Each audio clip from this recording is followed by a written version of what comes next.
You know, for the longest time, we've thought about artificial intelligence and the cloud as two separate, super powerful technologies.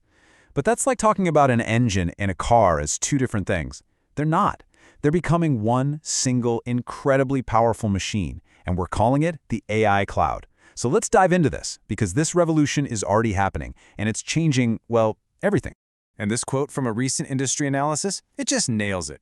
Think about it like you're building a house. The cloud, that's your concrete foundation. Software as a service, or SaaS, well, that's the walls and the roof, the structure you live in. But AI? AI is the smart home tech that wires it all together, learning and adapting to make the whole house work seamlessly. They're not separate anymore. They're one engine driving innovation. And the impact is, wow, it's massive. Companies that are actually getting this integration right are reporting productivity gains of up to 40%. To put that in perspective, that's like getting 2 extra days of work done every single week for free. This isn't just some small tweak. It's a fundamental rewrite of how businesses run, how they innovate, and how they compete. The stakes for getting this right are just unbelievably high. Okay, so we've covered the what, now let's get into the how. I mean, how does this AI cloud thing actually work? What happens when you give the world's most powerful infrastructure a brain? This is where it starts to get really, really cool. We're talking about a move from a cloud that just stores your stuff and runs your apps to a cloud that actually thinks. It all starts with something called AI-driven cloud optimization. Basically, this is where the AI is constantly watching everything happening in your cloud, all the workloads, the traffic, the usage patterns, and it's automatically tweaking the resources on the fly.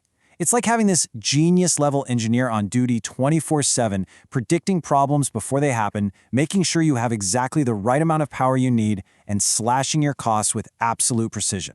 And that leads us to the next logical step: autonomous infrastructure. Now, this is way beyond just simple optimization. We're talking about a system that can set itself up for new applications, fix itself when something breaks, and scale up or down on its own, with almost no human beings involved. It's basically a self-driving car for your entire cloud infrastructure. The cloud is literally learning to run itself. So, why the huge push for this right now? Well, it really boils down to 3 big drivers. First, cloud costs, especially for hungry AI workloads, are just spiraling.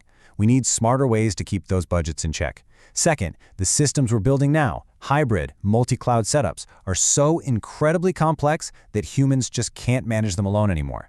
And finally, there's just this relentless pressure on businesses to move faster, deploy quicker, and recover instantly. So, with all of that at stake, it is absolutely no surprise that the biggest names in technology are in an all-out war for dominance.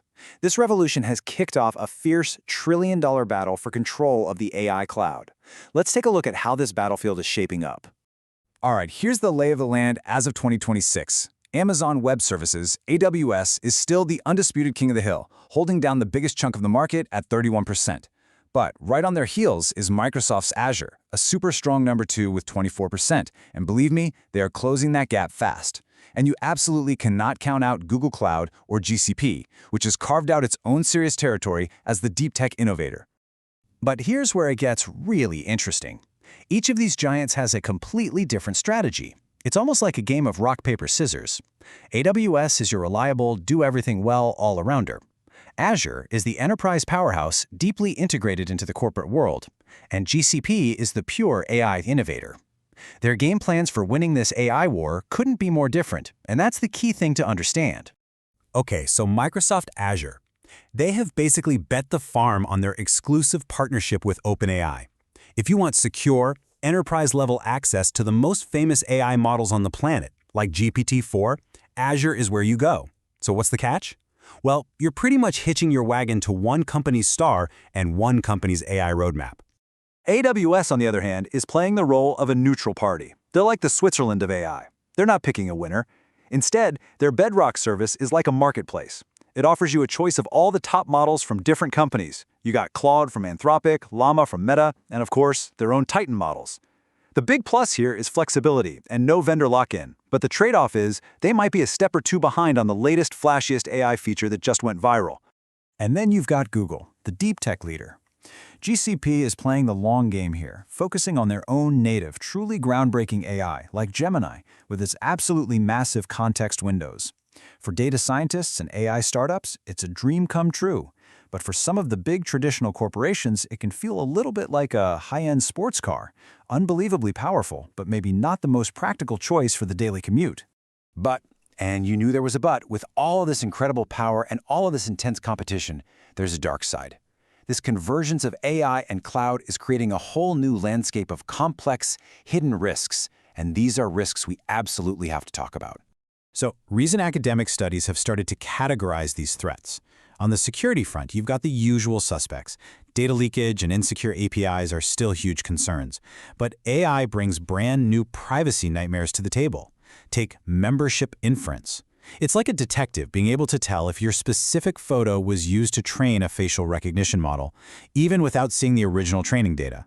And model inversion is even wilder. It's like being able to perfectly reconstruct a person's face just by analyzing the shadows in a picture. So where are all the smart people focusing their efforts? This chart is very telling. It shows we're spending a ton of time and money building bigger, stronger locks for our digital doors. But we're spending almost no time deciding who should have the keys or what the rules should be. Look at that. Almost 40% of research is going into technical security fixes. But governance and policy, the actual rules of the road, a tiny 10%? And that brings us to the most crucial point of all. The problem isn't that we don't have the technical tools. We do. We have powerful encryption, we have privacy-preserving AI. The real problem, the biggest challenge we face, is the massive gap in governance, policy, and the frameworks we need to manage this technology responsibly. We're building a fleet of self-driving cars, but we haven't written the traffic laws yet. So, how do we fix this? How do we build a future where we can actually trust the AI cloud? It's not about slamming the brakes on innovation. It's about being smart and building a framework for trust right into the technology from day one. And a lot of frameworks for this are emerging. They all tend to circle around 6 core principles. You can think of this as the essential checklist for any trustworthy AI system. It has to be transparent, so we know how it works. It has to be fair, so it doesn't discriminate. And it must have accountability. And all of that has to be built on an unbreakable foundation of privacy, security, and reliability. Because in the end, this isn't just about code and data centers. It's about people. It's about us. It's about building systems that we can actually trust with our information, with our privacy, with our future. It means we have to embed security, privacy, and yes, human rights into these systems from the very first line of code. Not as an add-on, not as an afterthought, but as the core foundation. That's what by design really means. And so that brings us to the final question, a question for you to think about. As these two gigantic forces, AI and the cloud, fully merge into one world-shaping entity, out of all those principles we talked about, what is the one principle you think we're most in danger of forgetting?